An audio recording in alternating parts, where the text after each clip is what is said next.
In this tutorial, we will see Java 8 filter collections using Stream API. So for that, we will start with creating one array list. Let's say if I'll create array list with integer and I'll say list equal to new array list. Let's press Ctrl Shift O to import the data, and then in this list I will put some value. So let's say I'll say 100, and so I'll copy paste it, and I'll say 200, 300, 700, 600. Now if I need to perform here filter, then what we can do, we can just write list dot stream, and using stream we can use filter. In this filter I can use any predicate, so let's use keyword p, and then I'll say if p is greater than, let's say I just want to print 500.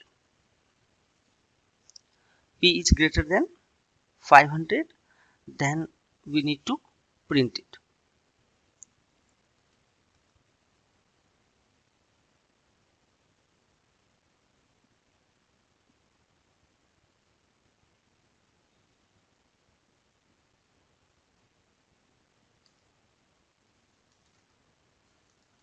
And after that we can just perform, just write here p dot for each, and we can do printing. So again I can use the same predicate, and then I'll write here sys out, and inside this sys out I'll just print p. So if I will run it, now you will see output as we are getting data only which is greater than 500. So it's printing 700 and 600. So here we can add any logic that we want, and this way we can print. If we have any wrapper class or a string class, we can simply do this thing. But same thing we can do if we have some Pojo class, then how we will do that?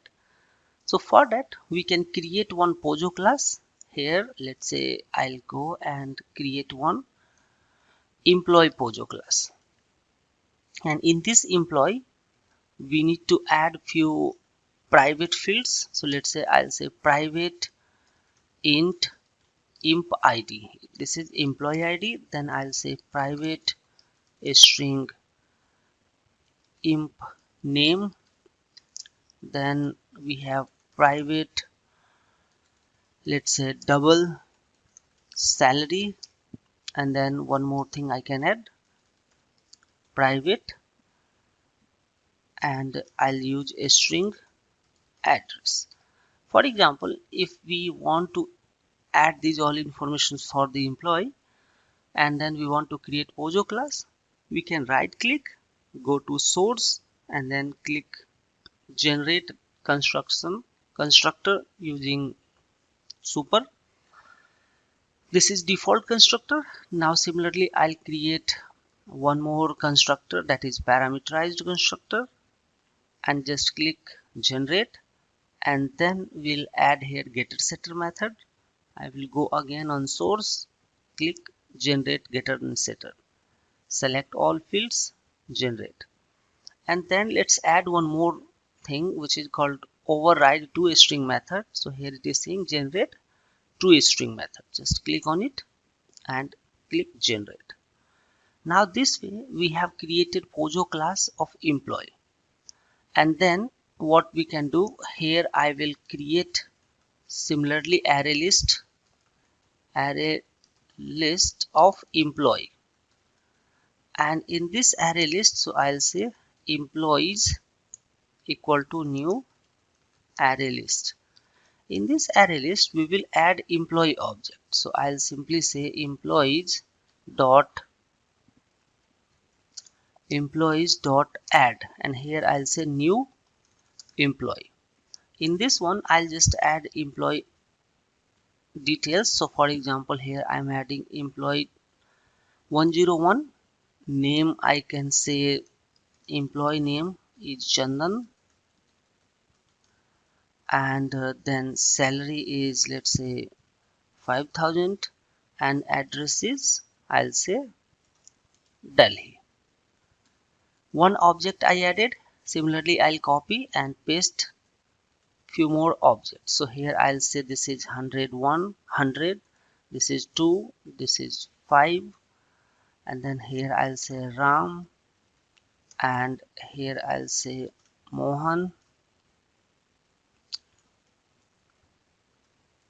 Shohan, and then let's put salary. So I'll just put some random data here, and then I'll say Mumbai, then I'll say here Chennai, and then I'll say Patna.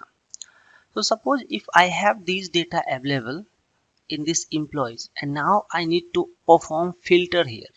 I want to print all the data, all the employees whose salary is more than 5,000, more than or greater than 5,000, greater than or equal to 5,000. Then we can similarly add here also employees.stream. We will use a stream API dot filter, and here we can pass predicate anything we can pass.